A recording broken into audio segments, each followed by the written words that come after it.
Hola, ¿Cómo te llames? Rosina, Armayor, ¿Cuántos años tienes? 86 recién hechos. ¿Dónde vives? En el Cascayo, en Río Seco. ¿Dónde naciste? Aquí, en esta casa donde estoy. ¿Y qué nos vas a cantar?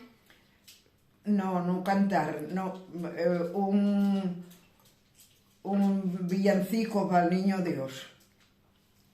Vale. Prove Neño. Así se llama, ¿eh? Con los patines al cielo.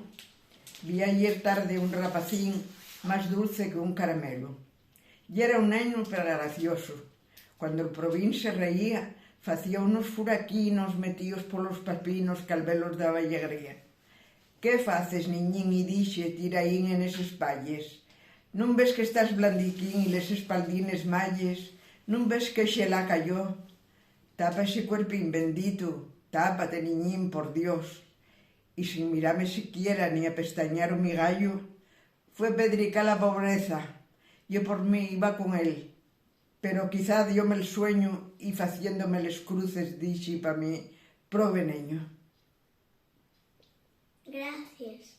Muy